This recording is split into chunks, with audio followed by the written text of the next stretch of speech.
Allí dominarán de uno a otro con fin la casa de Eneas y los hijos de sus hijos y los que nacieran de ellos. Esto nos respondió Febo. Todos prorrumpen en alborozada gritería y se echan a discutir qué murallas sean aquellas de que habla el Dios, a dónde quiere que encaminemos nuestros errantes pasos y a dónde nos manda volver. Entonces mi padre, evocando memorias de los antiguos varones, escuchad, oh próceres. Dijo, y sabed el secreto de vuestras esperanzas. En medio del mar se extiende la isla de Creta, donde está el monte Ida, cuna del gran Jove y de nuestro linaje. Pueblan sus naturales 100 grandes y riquísimas ciudades. De allí, si recuerdo bien lo que tengo oído, nuestro insigne antepasado Teucro llegó el primero a las bocas reteas, donde eligió sitio para fundar un reino. Aún no se había levantado Ilión ni existía el alcázar de Pérgamo. Solo estaban poblados los hondos valles. De allí nos vinieron el culto de la madre Cibeles y los címbalos de los coribantes y los misterios del bosque Ideo. De allí el silencio de las ceremonias sagradas y los leones uncidos al carro de la diosa. Pues, sigamos el rumbo que nos señalan los mandatos de los dioses. Apleguemos los vientos y encaminémonos a los reinos de Creta. Ni creáis que distan de aquí gran trecho. Con tal que Júpiter nos sea propicio, al tercer día arribará nuestra escuadra a las playas cretenses. Dicho esto, inmoló en las aras los holocaustos debidos a los dioses. Un toro a Neptuno, otro a ti, hermoso Apolo, una oveja negra a la tempestad, y una blanca a los bonancibles céfiros. En alas de la fama llegan a nuestros oídos nuevas de que el caudillo Idomeneo, arrojado del reino de sus padres, ha huido, dejando desamparadas las playas de Creta. De que sus moradas están libres de enemigos, y de que allí nos esperan habitaciones abandonadas. Salimos del puerto de Ortigia, y volando por el piélago, dejamos atrás a Naxos con sus collados cubiertos de bacantes, a la verde Donusa, a Olearo y a la blanca Paros. Las Cícladas, esparcidas por el mar y una multitud de estrechos y de lenguas de tierra. Nuestros marineros claman a Porfía, encareciendo unos con otros sus deseos, de que lleguemos a Creta, cuna de nuestros antepasados. Y favorecidos del viento, que se levantó a popa, llegamos en fin prósperamente a las playas de los antiguos curetes.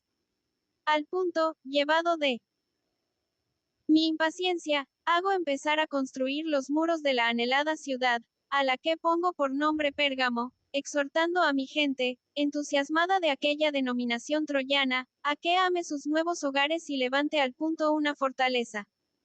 Ya habíamos sacado a la seca playa casi todas nuestras naves. Ya nuestra juventud celebraba fiestas nupciales y atendía al cultivo de nuestros nuevos campos. Yo empezaba a darles leyes y viviendas, cuando de repente sobrevino un año de horrible peste, producida por la corrupción del aire, mortífera para los hombres, los árboles y los sembrados. Los que no perdían la dulce vida, la arrastraban entre crueles enfermedades. Pasaba esto en la estación en que Sirio abrasa con sus rayos los campos esterilizados. Las hierbas estaban secas, y las mieses, agostadas, negaban todo sustento. Entonces mi padre me exhortó a que, cruzando el mar, fuese a consultar segunda vez el oráculo de Febo en su templo de Ortigia, y a implorar su clemencia, preguntándole qué término tiene señalado a nuestras cansadas peregrinaciones, de dónde nos manda que probemos a sacar remedio a nuestros trabajos, a dónde, en fin, hemos de enderezar el rumbo. Era la noche, y el sueño embargaba en la tierra a todas las criaturas, cuando se me aparecieron en sueños, iluminadas por la clara luz de la luna llena, que penetraba por mis ventanas, las sagrados efigies de los dioses y los penates frigios que traje conmigo de Troya, sacándolos de entre las llamas de la ciudad.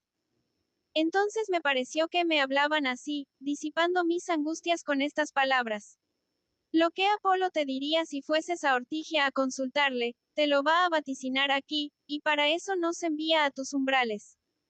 Nosotros te hemos seguido después del incendio de Troya, a ti y a tus armas, y contigo y en tus naves hemos surcado el revuelto piélago.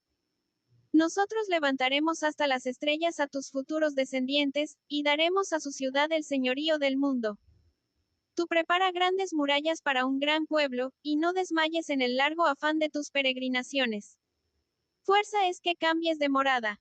No son estas las playas a que el delio Apolo te persuadió que fueras, ni te mandó fijar tu asiento en Creta. Hay una gran región, los griegos le dan por nombre Hesperia, tierra antigua, poderosa en armas y rica en frutos, poblada en otro tiempo por los cenotrios. Ahora es fama que sus descendientes la llaman Italia, del nombre de su caudillo. Allí tenemos nuestras moradas propias. De allí proceden Dárdano y nuestro ascendiente Jasio, de quien desciende el linaje troyano. Levántate, pues, y ve jubiloso a contar estas cosas certísimas a tu anciano padre, y a decirle que se dirija a Corito y a las regiones ausonias. Júpiter no consiente que mores en los campos dicteos. Atónito con tales visiones y con aquellas palabras de los dioses, porque aquello no era un sueño, antes se me figuraba que los tenía delante y que reconocía sus rostros y veía sus cabelleras, ceñidas de sacras vendas, un frío sudor corrió por todo mi cuerpo. Levántome del lecho, tiendo al cielo las manos y mi voz suplicantes, y libo en mi hogar puras ofrendas. Cumplido aquel deber, voy, lleno de alegría, a enterar de todo a Anquises, y se lo refiero por su orden. Con esto reconoce la ambigüedad de nuestro linaje, nacida de sus dos troncos, y su nuevo error en confundir los antiguos lugares. Entonces repuso: Hijo mío, trabajado por los adversos hados de Ilión, Casandra era la única que me vaticinaba esos sucesos. Ahora recuerdo que presagió a mi linaje la posesión de un imperio, al que unas veces daba el nombre de Hesperia, otras el de Italia. Pero ¿quién había de creer que los teucros irían a las playas de Hesperia? ¿O a quién entonces hacían fuerza los vaticinios de Casandra? Rindámonos a Febo, y persuadidos de su oráculo, sigamos mejores rumbos. Dice, y todos con aplauso obedecemos sus palabras, abandonando también aquellos sitios, y dejando en ellos a unos pocos, damos la vela y surcamos el vasto piélago en nuestras huecas naves. Luego que estuvimos en alta mar, y desaparecieron todas las costas, sin que viésemos por donde quiera más que cielo y agua, una azulada nube se paró encima de mi cabeza, trayendo en su seno la noche y la tempestad. Horribles tinieblas cubrieron las olas. Al punto los vientos revuelven la mar y se levantan enormes oleadas. Juguete de su empuje, vagamos dispersos por el vasto abismo. Negros nubarrones envuelven el día, y una lluviosa oscuridad nos roba el cielo. De las rasgadas nubes brotan frecuentes relámpagos. Perdido el rumbo, andamos errantes por el tenebroso piélago. El mismo Palinuro no acierta a distinguir el día de la noche, ni recuerda el derrotero en medio de las olas. Todavía anduvimos errantes por el caliginoso mar durante 3 días sin sol, y otras tantas noches sin estrellas. Por fin, al cuarto día vimos por primera vez alzarse tierra en el horizonte, aparecer montes a lo lejos y algunas nubes de humo. Amainamos velas y echamos mano al remo sin perder momento. Los marineros baten la espuma a fuerza de puños y barren las cerúleas ondas. Las playas de las estrofadas me reciben las primeras, libertado del mar. Los griegos denominan estrofadas, unas islas del vasto mar Jónico, donde habitan la cruel Seleno y las otras arpías, desde que, cerrado para ellas el palacio de Tineo, el miedo les hizo abandonar sus abundosas mesas. Jamás salieron de las aguas estigias, suscitados por la cólera de los dioses, monstruos más tristes ni peste más repugnante. Tienen cuerpo de pájaro con cara de virgen, expelen un fetidísimo excremento, sus manos son agudas garras, y llevan siempre el rostro descolorido de hambre. Apenas desembarcamos en el puerto, vimos esparcidas por toda la campiña hermosas vacadas y rebaños de cabras sin pastor. Entrámoslos a cuchillo, ofreciendo a los dioses y al mismo Júpiter parte de aquella presa.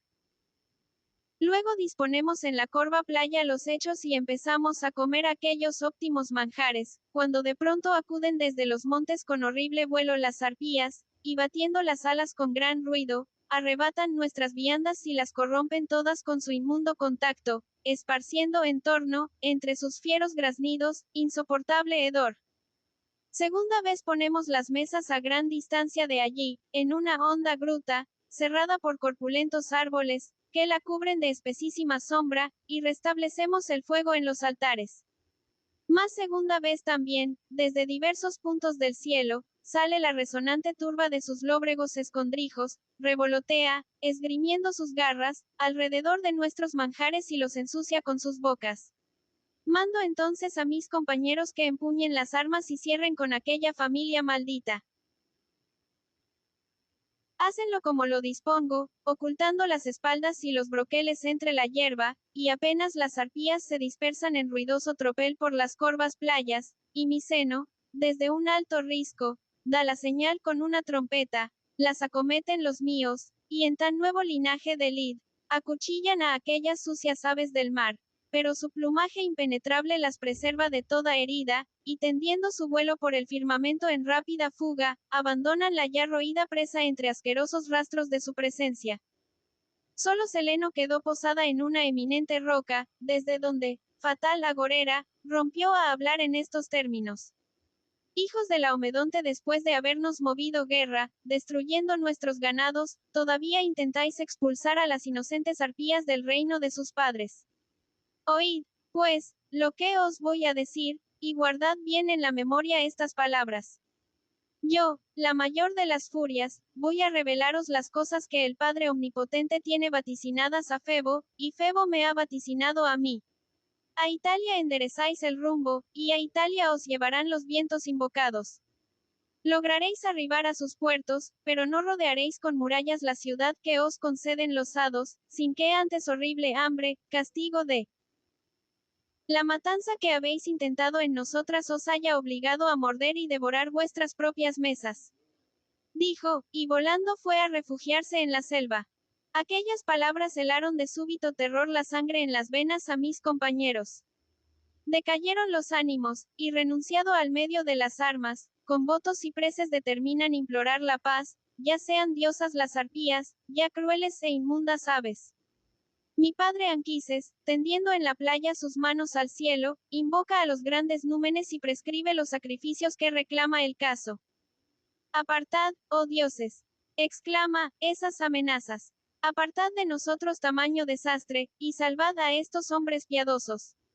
Enseguida manda cortar los cables y tender las sacudidas jarcias.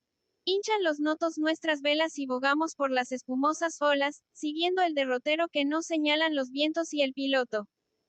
Ya aparecen en medio del mar las selvosas Asinto, y Duliquio, y Samos, y Nerito, toda erizada de peñascos. Esquivamos los arrecifes de Ítaca, reino de Laertes, maldiciendo aquel suelo, que produjo al cruel Ulises. Pronto se descubren a nuestra vista las nebulosas cimas del monte Leucates y el promontorio de Apolo, tan temido de los marineros. Allí, sin embargo, nos dirigimos fatigados y entramos en la pequeña ciudad. Echamos el ancla y amarramos las naves a la playa. Desembarcados, por fin, impensadamente en aquella tierra, ofrecemos a Júpiter, encendiendo en sus altares llamas votivas, y celebramos juegos troyanos en la playa de Axio. Desnudos y ungido de aceite el cuerpo, nuestros compañeros se ejercitan en las luchas nacionales, regocijándose de haber escapado con bien de tantas ciudades argólicas, y de haber logrado la fuga por medio de sus enemigos. Entretanto el sol iba llegando al término de su larga carrera en derredor del año, y el frío invierno con sus aquilones encrespaba las olas. Clavo en las puertas del templo un escudo de cóncavo bronce, antiguo arreo del grande Abante, y esculpo en él esta inscripción. Eneas arrebató este trofeo a los griegos vencedores. Enseguida mando a los remeros dejar el puerto y tomar asiento en sus bancos. Ellos a porfía baten con los remos las aguas y barren la mar. Pronto perdemos de vista las enhiestas torres de los Feacios, seguimos las costas de Epiro, arribamos al puerto Caonio, y subimos a la eminente ciudad de Butroto.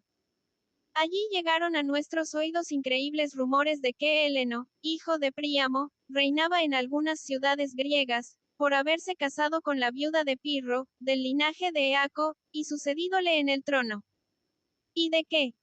Andrómaca había contraído nuevo enlace con un troyano. Quedéme pasmado, y en mi pecho se encendió un vehementísimo deseo de hablar con Heleno y averiguar la verdad de tan grandes sucesos. Salgo del puerto, dejando mis naves y la playa, y me adelanto tierra adentro. Por dicha, en aquel momento estaba Andrómaca en un bosque, a corta distancia de la ciudad, junto a la orilla de un imaginario Simua, ofreciendo libaciones solemnes, manjares y fúnebres dones a las cenizas de Héctor, evocando sus manes a un túmulo vacío, formado de verde césped, al que había consagrado 2 altares, ocasión de su continuo llanto. En cuanto me vio dirigirme a ella, y reconoció, delirante, mis arreos troyanos, aterrada como a la vista de un fantasma, cayó de pronto exánime y yerta. Mas recobrando al fin la voz tras largo desmayo, me habló así. Es realidad. Eres tú verdaderamente, hijo de una diosa, el que viene a mí como mensajero. Vives. Oh, si la luz del cielo faltó ya para ti, ¿dónde está Héctor? Dijo, prorrumpió en llanto y llenó todo el bosque con sus clamores. Turbado en vista de aquella acerba aflicción, apenas acierto a articular estas confusas palabras. Vivo, sí, arrastrando una miserable existencia entre crudos afanes. No lo dudes. Lo que estás viendo es una realidad. Mas ay. ¿Qué trance cruel te derribó de la altura en que te puso tu primer marido? ¿Cuál fortuna, digna de él y de ti, es ahora la tuya? Eres, oh Andrómaca, la viuda de Héctor o la esposa de Pirro. Bajó el rostro, avergonzada y, me dijo con humilde acento. Oh feliz sobre todas la virgen hija de Príamo, condenada a morir ante un túmulo enemigo, bajo las altas murallas de Troya, que ni se vio sorteada, ni subió cautiva, al lecho de un amo vencedor. Yo, después del incendio de Troya, llevada por diversos mares, tuve que sufrir la insolencia de un mancebo soberbio, hijo de Aquiles, y concebí en la esclavitud. El cual, prendado al poco tiempo de Hermíone, nieta de Leda, y prefiriendo enlazarse con una lacedemonia, me entregó a mí, su sierva, por esposa de su siervo Héleno. Pero Orestes, inflamado de un violento amor a su prometida esposa, que quieren arrebatarle, e impelido al crimen por las furias, cayó de improviso sobre Pirro y le inmoló al pie de los patrios altares. Por muerte de Neptólemo, una parte de sus reinos pasó a poder de Héleno, que, del nombre del troyano Caón, denominó Caonia a toda esta tierra, y construyó en esos collados un nuevo Pérgamo y un alcázar como el de Ilión. Pero a ti, ¿qué vientos, qué hados te han impelido en tu derrotero? ¿Cuál dios te ha hecho arribar sin saberlo a nuestras playas? ¿Qué es del niño Ascanio? Vive, respira aún. Nació cuando Troya. Se acuerda con dolor de su perdida madre. Le excita al culto de la antigua virtud y al varonil esfuerzo el ejemplo de su padre Eneas y de su tío Héctor. Así decía llorando y exhalando en vano largos sollozos, cuando salió de las murallas con grande acompañamiento, y se encaminó a nosotros, el héroe Héleno, hijo de Príamo, y reconociendo a los suyos, nos condujo alborozado, a su palacio, llorando de alegría a cada palabra que nos dirige. Sigo adelante y me encuentro con una pequeña Troya, con una fortaleza construida a semejanza del grande alcázar de Pérgamo, con un seco arroyo denominado Janto, y abrazo los umbrales de una puerta esea. También mis teucros se regocijan, como yo, a la vista de aquella ciudad amiga, que les recuerda su patria. Recibíales el rey en sus espaciosos pórticos, en medio de su palacio hacían libaciones a Baco, y la copa en la mano, apuraban sabrosos manjares, servidos en vajilla de oro. Así pasamos un día. Cuando ya las auras bonancibles nos brindan a navegar e hincha nuestras velas el impetuoso austro, dirijo estas palabras a Héleno, juntamente rey y adivino. Hijo de Troya, intérprete de los dioses, tú que descubres la voluntad de Febo en las trípodes, en el laurel de claros, en las estrellas y en los agüeros del canto y del vuelo de las aves, habla, yo te lo ruego. En todo la religión me tiene vaticinado un próspero viaje. Todos los númenes me han amonestado a que me encamine a Italia y penetre en aquellas repuestas regiones. Solo la arpía Seleno me ha anunciado un nefando y nunca visto prodigio, venganzas crueles y un hambre espantosa. ¿Qué peligros son los que debo evitar primero? ¿Qué he de hacer para superar tan grandes trabajos? Entonces Héleno, después de inmolar, conforme al rito, algunos novillos, implora el favor de los dioses, desciñe las ínfulas de su sagrada cabeza, y él mismo me conduce por la mano, temblando yo a la idea de verme en presencia de tan gran numen, a los umbrales de su templo, oh Febo. Enseguida el sacerdote pronunció con su inspirado labio este vaticinio. Hijo de una diosa, los más grandes auspicios me declaran patentemente que debes lanzarte al mar. Así el rey de los dioses dispone tus hados y prepara tus futuros azares. Tal es el orden que te señala. Pocas te declararé de las muchas cosas que te convendría saber para que te fuesen más seguros y hospitalarios los mares que vas a explorar, y los puertos ausonios en que has de hacer asiento, pues las parcas vedan a Heleno saberlas todas, y Juno, hija de Saturno, le impide hablar.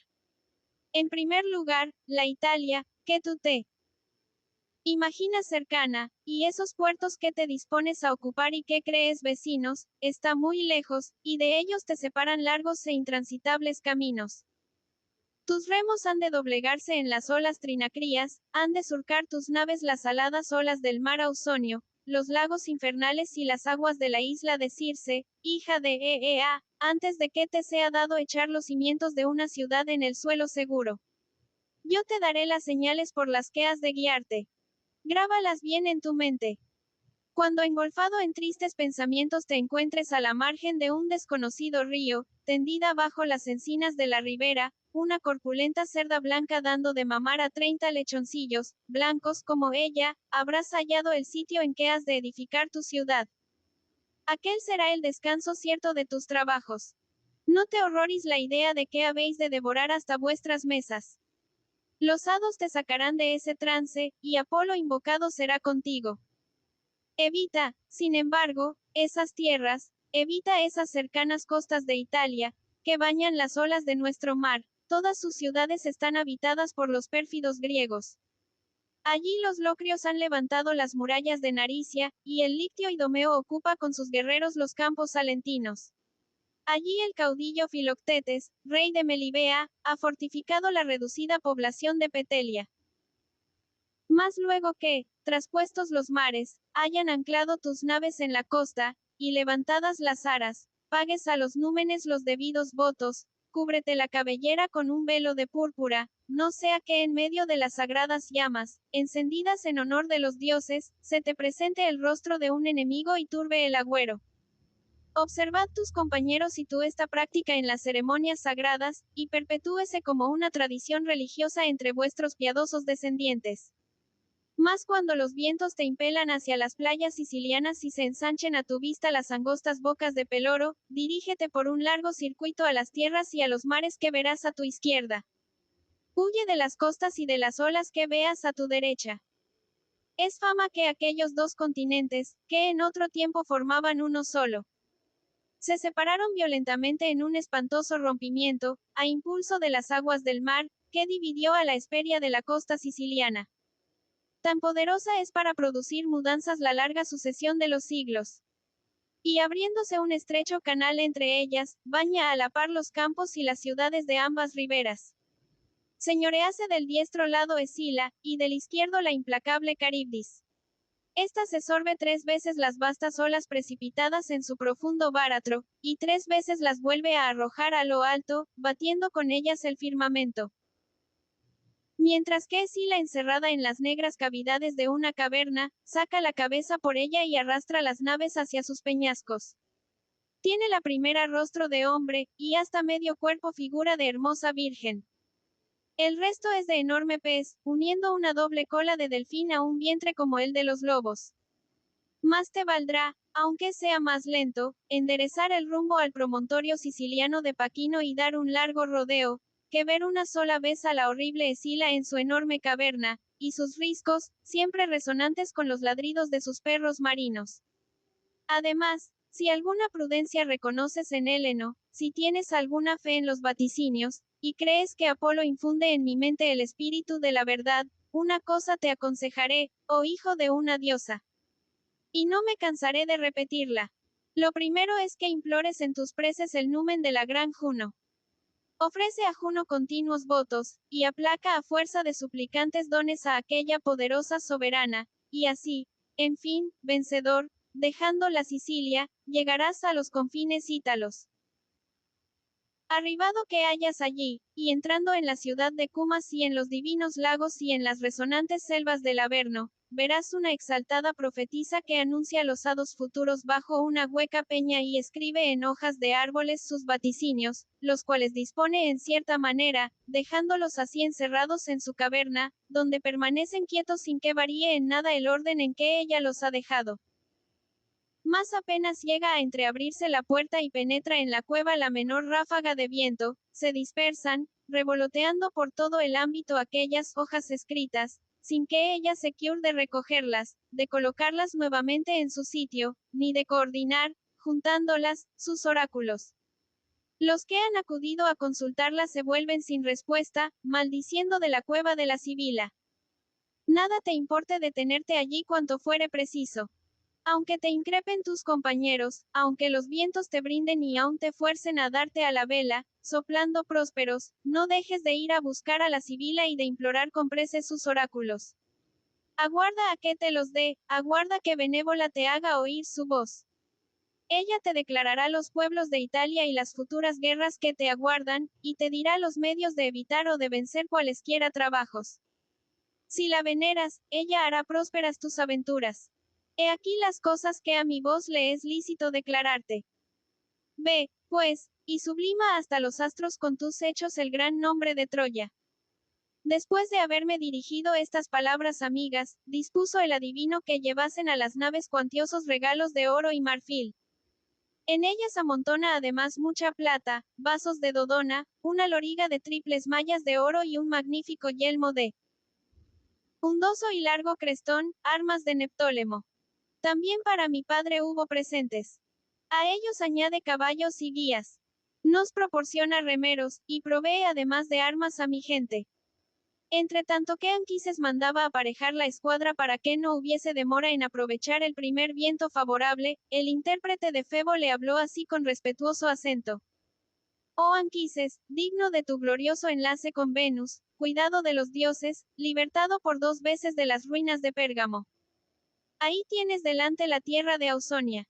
Vuela a arrebatarla con tus naves. Y sin embargo, fuerza te será navegar largo rato antes de llegar a ella. Lejos está todavía aquella parte de la Ausonia que Apolo designa en sus oráculos. Ve, oh Padre feliz por la piedad de tu Hijo. ¿A qué he de extenderme más, impidiéndoos con mis palabras aprovechar los vientos que se levantan? También Adrómaca, pesarosa de aquella suprema despedida, y no menos espléndida que Heleno, trae ropas recamadas de oro y una clámide frigia para Ascanio, le abruma de regalos de telas labradas, y le dice así. Recibe, niño, estas labores de mis manos, y consérvalas como un recuerdo y un testimonio del acendrado cariño de Andrómaca, esposa de Héctor. Recibe estos últimos dones de los tuyos, oh única imagen que me queda de mi Astianax. Así levantaba los ojos, así movía las manos, ese era su porte. Ahora tendría tu edad y crecería contigo. Yo me despedí de ellos, diciéndoles entre lágrimas. Vivid felices, oh vosotros, cuyas vicisitudes han terminado ya. Nosotros estamos todavía destinados a ser juguete de la fortuna. Asegurado os está el descanso. No tenéis que surcar mar alguno, ni que buscar los campos de la Ausonia, que no parece sino que siempre van huyendo de nosotros. Viendo estáis una imagen del río Janto y una Troya, obra de vuestras manos. Ojalá viva bajo mejores auspicios que la primera, y menos expuesta que ella a las insidias de los griegos. Si algún día llego a pisar las márgenes y las campiñas del Tíber, si algún día llego a ver las murallas prometidas a los míos, nuestras ciudades y nuestros pobladores, el Epiro y la Hesperia, unidos de antiguo por un mismo origen, pues todos, tienen por padre a Dárdano, y ligados por iguales infortunios, formaremos por nuestra estrecha unión una sola Troya. Ojalá cundan estos sentimientos hasta nuestros últimos descendientes. Damos por fin la vela y llegamos al cercano promontorio Seraunio, camino el más breve por mar para Italia. En tanto el sol se precipita en el ocaso, y los montes de la costa se cubren de opacas sombras. Desembarcamos, y designados por la suerte los remeros que han de velar, nos tendemos cabe la orilla en el regazo de la deseada tierra. Desparramados en grupos por la seca playa, restauramos los fatigados cuerpos con un apacible sueño. Todavía la noche, conducida por las horas, no había llegado a la mitad de su carrera, cuando se levanta del lecho el diligente Palinuro, explora todos los vientos y presta el oído al menor soplo de las auras. Observa todas las estrellas que se deslizan por el callado cielo. Arturo, las lluviosas híadas, los dos triones y Orión, armado con su espada de oro. Cerciorado de todas las señales de un cielo sereno, dio desde la popa de su nave el toque sonoro, a cuya llamada levantamos los reales, y dándonos nuevamente al mar, desplegamos las alas de nuestras velas. Ya la aurora sonrosaba los cielos, ahuyentadas las estrellas, cuando divisamos en lontananza unos nebulosos collados, y visible apenas sobre la superficie del mar, el suelo de Italia. Italia. Clamó el primero Acates, y a Italia saludan con jubilosos clamores mis compañeros. Entonces mi padre Anquises enguirnalda una gran copa, la llena de vino, y puesto de pie en la más alta popa, invoca a los dioses en estos términos. Dioses del mar y de la tierra, árbitros de las altas tempestades, otorgadnos una fácil travesía y prósperos vientos. Arrecian en esto las deseadas horas, descúbrese el puerto ya más cercano, y aparece en una altura un templo de Minerva. Recogen mis compañeros las velas y enderezan las proas hacia la costa. Batido de las olas por la parte de oriente, ábrese el puerto formando un arco, delante del cual oponen una barrera de salada espuma dos grandes escollos, que a manera de torres extienden en contorno una doble muralla. A medida que nos acercamos, parece que el templo se aleja de la playa. Allí, por primer agüero, vi 4 caballos blancos como la nieve, que estaban paciendo en un extenso y hermoso prado. Entonces mi padre Anquises, guerra nos traes, oh tierra hospitalaria. Para la guerra se arman los caballos. Esos brutos nos amenazan con la guerra. Mas sin embargo, esos mismos caballos se acostumbran a arrastrar un carro y a llevar uncidos al yugo acordes frenos, lo cual es también una esperanza de paz. Dice, y al punto imploramos el santo numen de la armisonante Palas, primera deidad que acogió nuestros gritos de alegría. Prosternados delante de sus altares, nos cubrimos las cabezas con el velo frigio, y ajustándonos a los preceptos importantísimos de Heleno, tributamos a la argiva Juno los debidos honores. Sin pérdida de momento, cumplidos por su orden los votos, hacemos girar las velas en las centenas, y abandonamos aquellos campos sospechosos, habitados por griegos. Desde allí descubrimos el Golfo de Tarento, ciudad edificada por Hércules, si no miente la fama. Enfrente se levanta el templo de la diosa Lacinia, los alcázares de Caulonia y el promontorio de Escila, donde tantas naves van a estrellarse.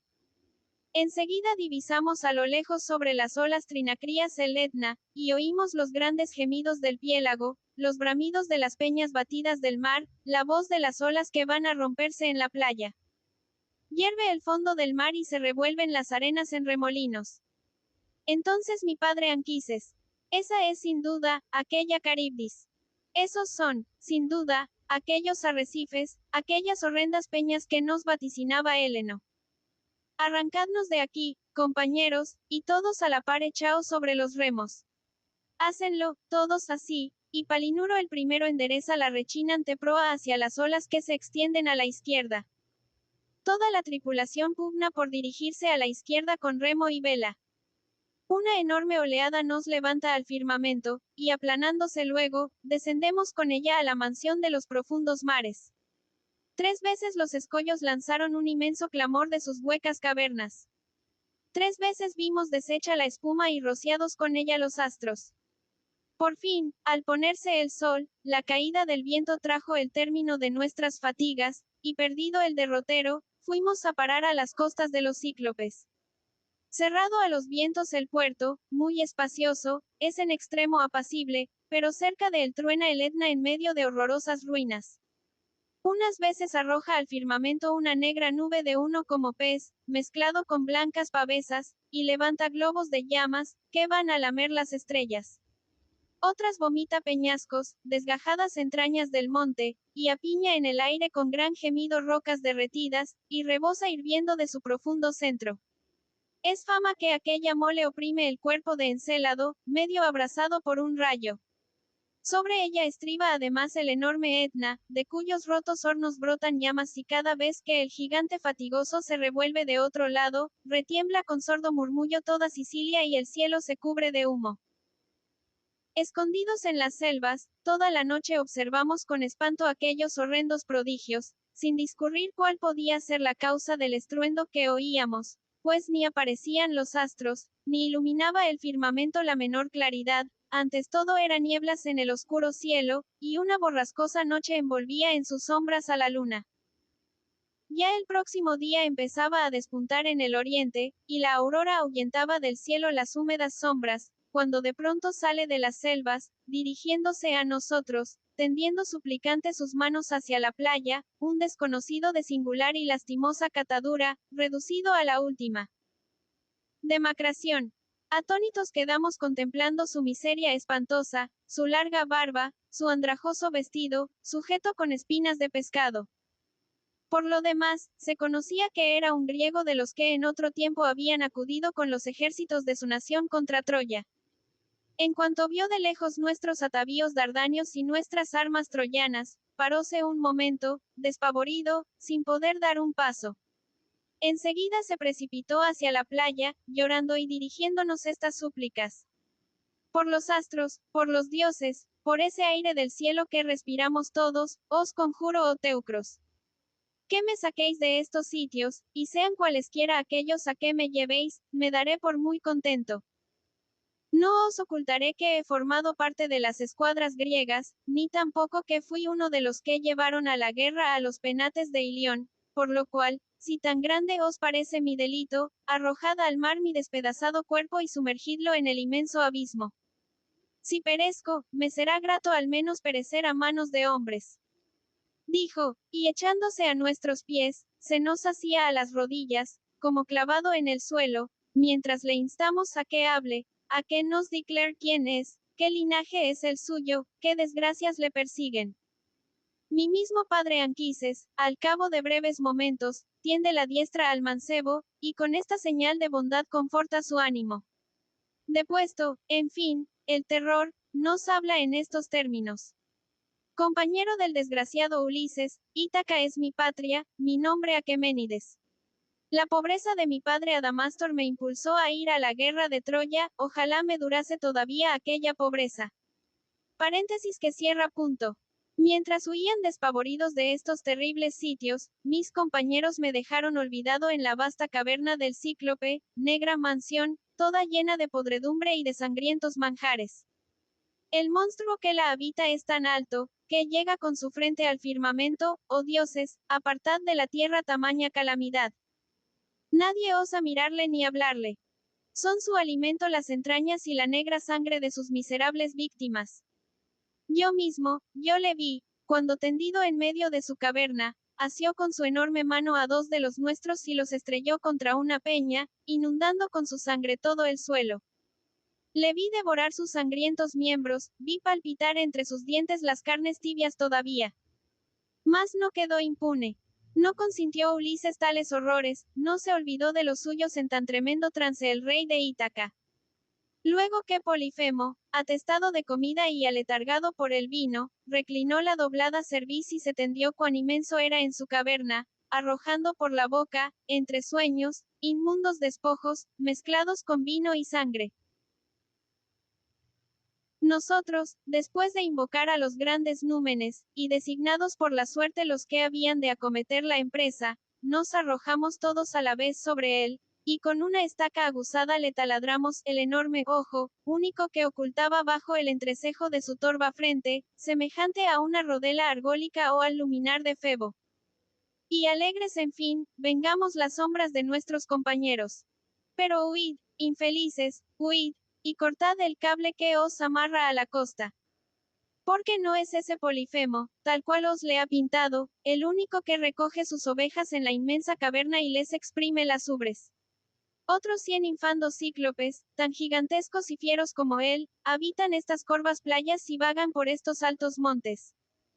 Ya por tercera vez se han llenado de luz los cuernos de la luna desde que arrastro mi existencia por las selvas, entre las desiertas guaridas de las fieras, observando desde una roca cuando asoman los gigantes cíclopes, y temblando al ruido de sus pisadas y de su voz.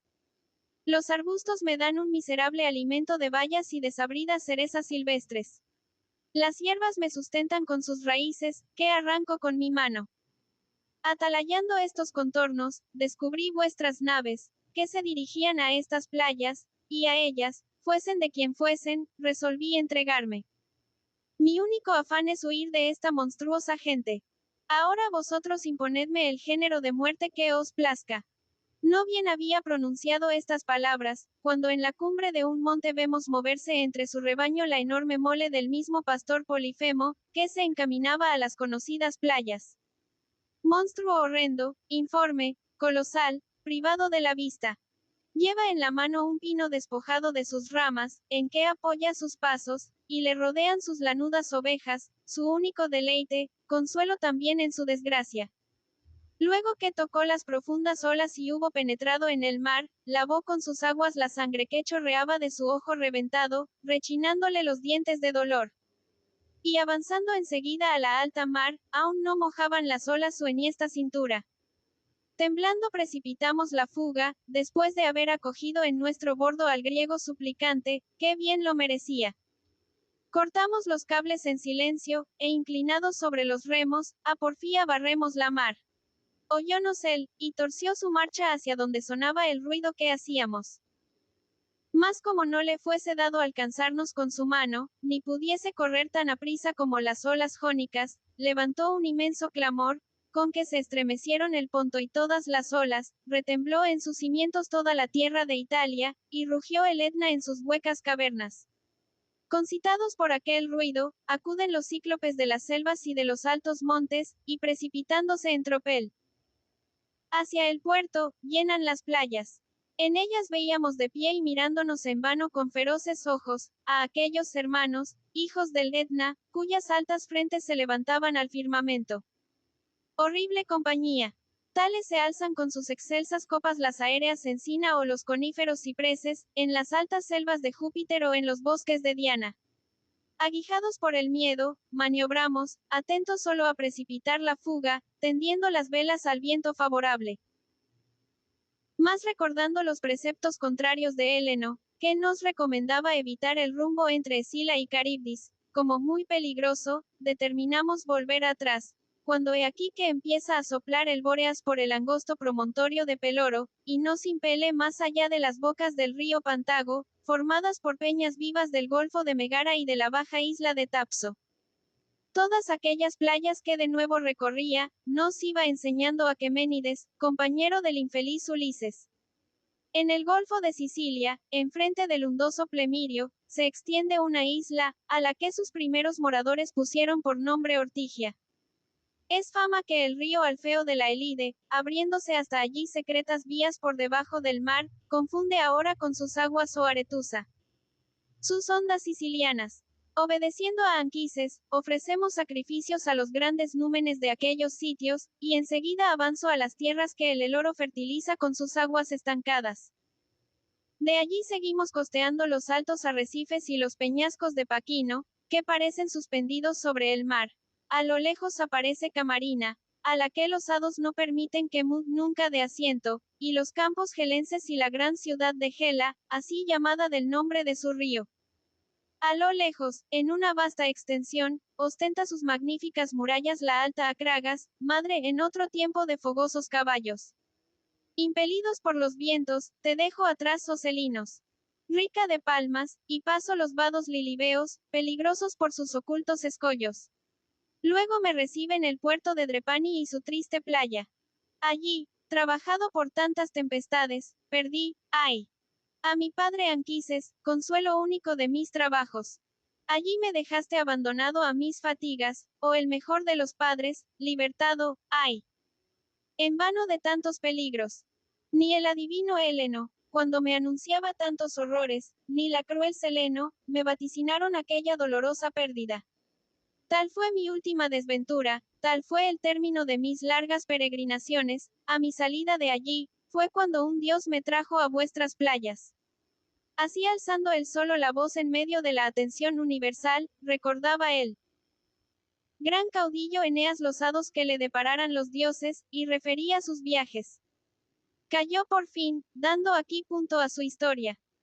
Libro 4. Perdidamente enamorada de Eneas, descubre Daido a su hermana Ana la pasión que la abraza. Juno, puesta la mira en apartar de Italia a los troyanos, ajusta paces con Venus para concertar aquellas bodas, y a este fin suscita una tempestad, durante la cual Eneas y Daido, extraviados en una cacería, se encuentran en una cueva, donde se consuma su himeneo.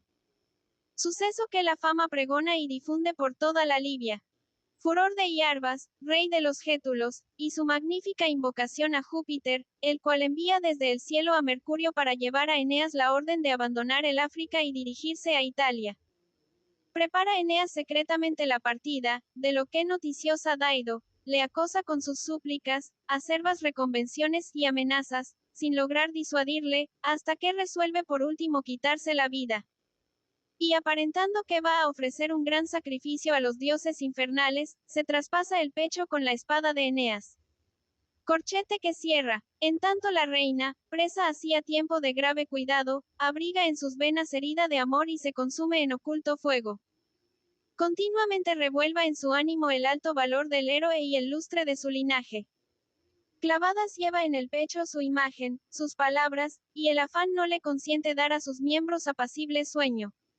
Ya la siguiente aurora iluminaba la tierra con la antorcha febea y había ahuyentado del polo las húmedas sombras, cuando delirante Daido habló en estos términos a su hermana, que no tiene con ella más que un alma y una voluntad. Ana, hermana mía, qué desvelos son estos, que me suspenden y aterran. ¿Quién es ese nuevo huésped que ha entrado en nuestra morada? Qué gallarda presencia la suya. Cuán valiente, cuán generoso y esforzado. Creo en verdad, y no es vana ilusión, que es del linaje de los dioses. El temor vende a los flacos pechos. Pero él, por cuáles duros destinos no ha sido probado. Qué terribles guerras nos ha referido si no llevase en mi ánimo la firme e inmutable resolución de no unirme a hombre alguno con el lazo conyugal desde que la muerte dejó cruelmente burlado mi primer amor. Si no me inspirasen un invencible hastío el tálamo y las teas nupciales, ¿acaso sucumbiría a esta sola flexa? Te lo confieso, hermana. Desde la muerte de mi desventurado esposo Siqueo, desde que un cruel fratricidio regó de sangre nuestros penates, ese solo ha agitado mis sentidos y hecho titubear mi conturbado espíritu. Reconozco los vestigios del antiguo fuego. Pero quiero que se abran para mí los abismos de la tierra, o que el Padre Omnipotente me lance con su rayo a la mansión de las sombras, de las pálidas sombras del erebo y a la profunda noche, oh pudor. Antes de que yo te viole o de que infrinja tus leyes. Aquel que me unió así el primero, aquel se llevó mis amores. Téngalo siempre él y guárdelos en el sepulcro. Dijo, y un raudal de llanto inundó su pecho. Ana le responde. Oh hermana más querida para mí que la luz. Has de consumir tu juventud en soledad y perpetua tristeza. Nunca has de conocer la dulzura de ser madre ni los presentes de Venus. ¿Crees que las cenizas y los manes de los muertos piden tales sacrificios? En buena hora que no haya logrado doblar tu ánimo afligido ninguno de los que en otro tiempo aspiraron a tu tálamo, ni en la Libia, ni antes en Tiro, y que despreciases a Iarbas y a los demás caudillos que ostenta el África, rica en triunfos. Pero has de resistir también a un amor que te cautiva. No consideras en qué país te has fijado. Por un lado te cercan las ciudades de los Gétulos, gente invencible en la guerra, y los númidas, que no ponen freno a sus caballos, y las inhospitalarias Sirtes. Por otro un árido desierto y los impetuosos Barceos, tan temidos en todos estos contornos. ¿Qué diré de las guerras con que te amaga Tiro, y de las amenazas de tu hermano? Creo en verdad que el viento ha impelido a estas costas las naves troyanas bajo el auspicio de los dioses y por el favor de Juno. ¿Qué aumento recibirá esta ciudad? Oh hermana. ¿Qué imperio será el tuyo con ese enlace? ¿Cuánto se sublimará la gloria cartaginesa con el auxilio de las armas troyanas? Tú únicamente implora a los dioses, y ya aplacados con tus sacrificios, conságrate a los cuidados de la hospitalidad y discurre pretextos para detener a Eneas y a los suyos, mientras la borrasca y el lluvioso Orión revuelven los mares, y están rotas sus naves y les es contrario el cielo. Con estas palabras inflamó aquel corazón, ya abrasado por el amor, dio esperanzas a aquel ánimo indeciso y acalló la voz del pudor. Lo primero se dirigen a los templos e imploran el favor de los dioses en los altares. Inmolan, con arreglo a los ritos, 2 ovejas elegidas a Ceres legisladora, a Febo y al padre Lieo, y ante todo a Juno, patrona de los lazos conyugales.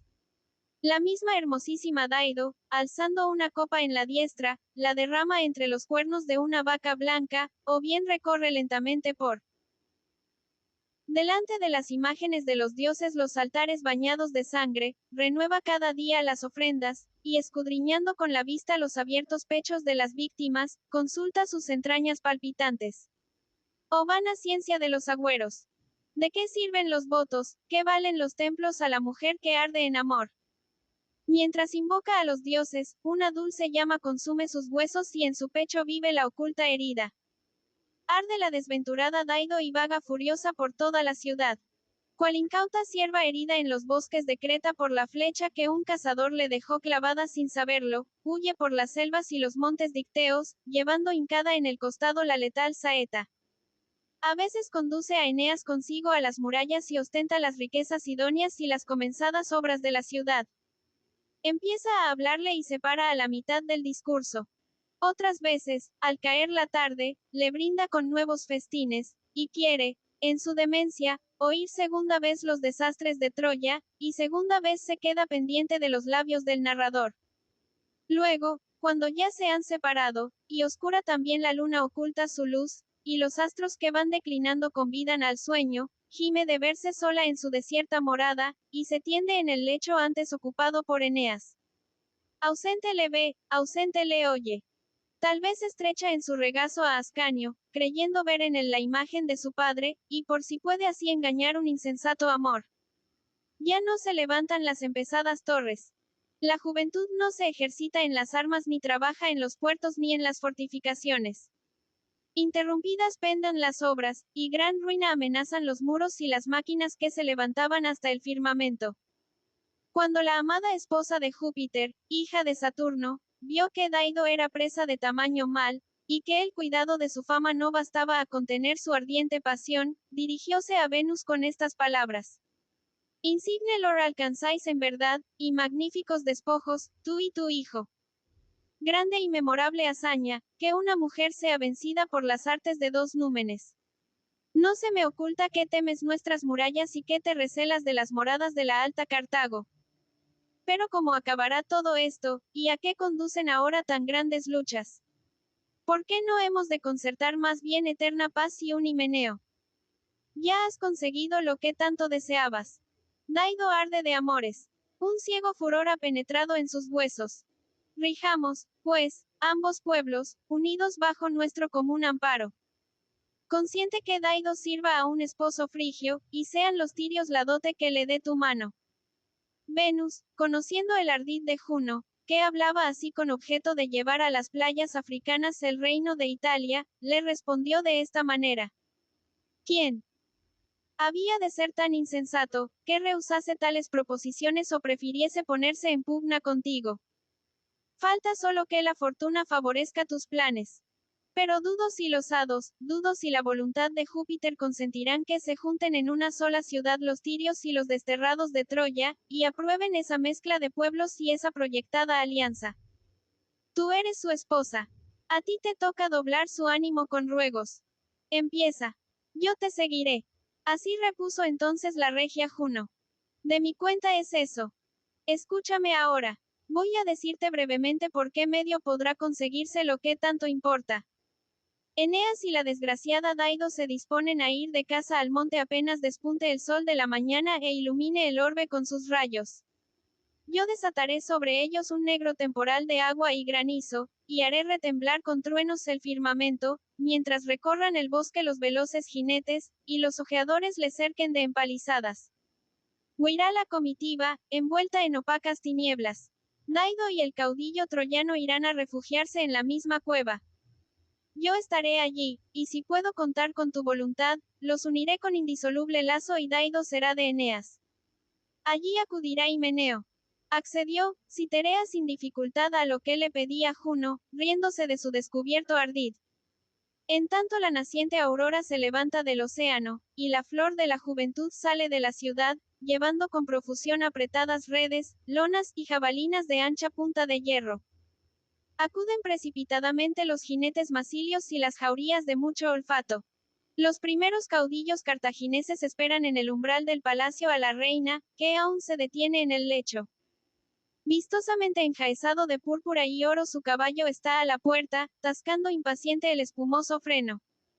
Adelántase por fin Daido, acompañada de numeroso séquito, cubierta de una clámide sidonia con cenefa bordada.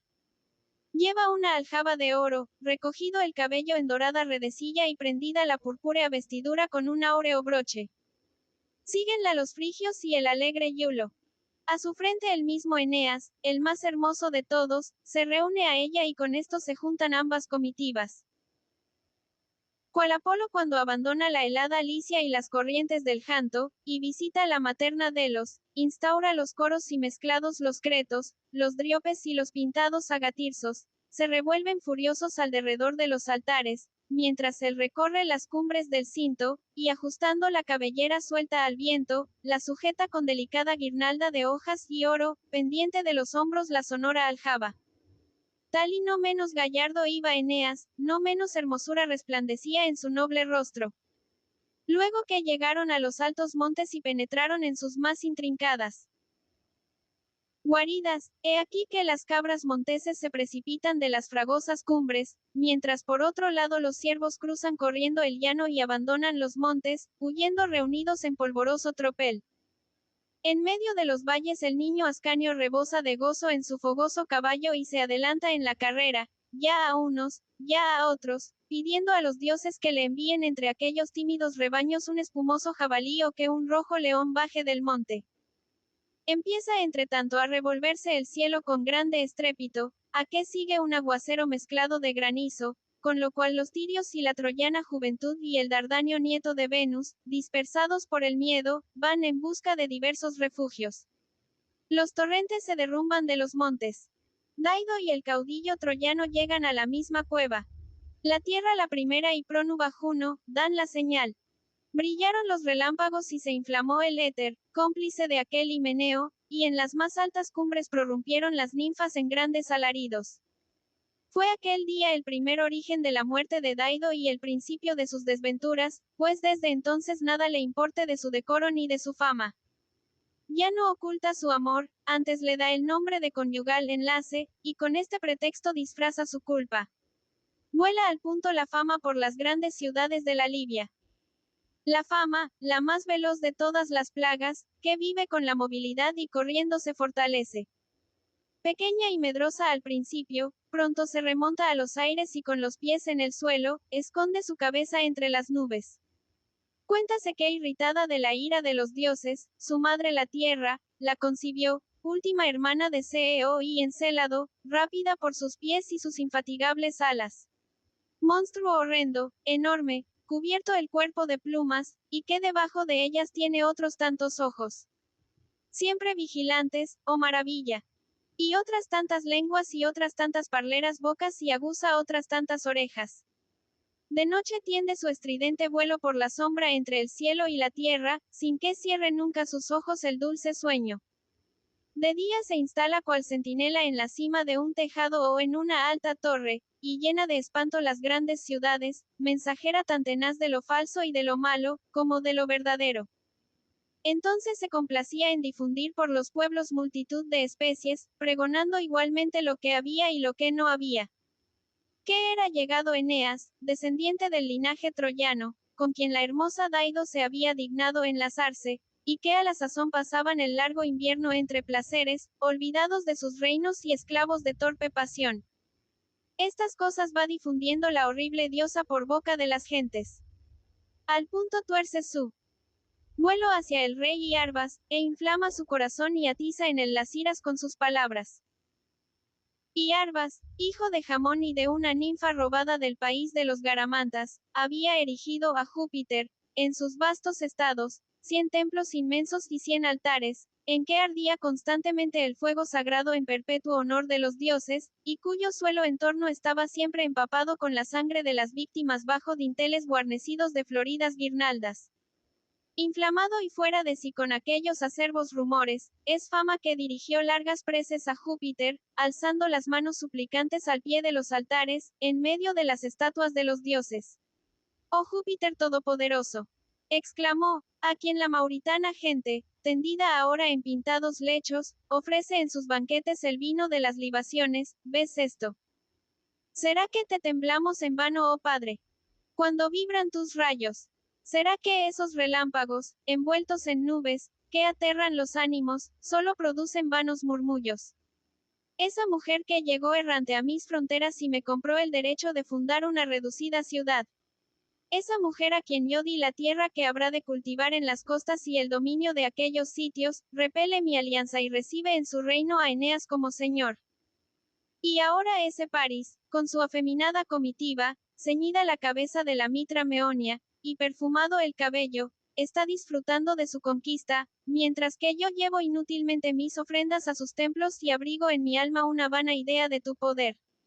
Oyó el omnipotente al que estas preces la dirigía, abrazado a los altares, y volvió los ojos a las regias murallas de Cartago, y a los amantes olvidados de mejor fama.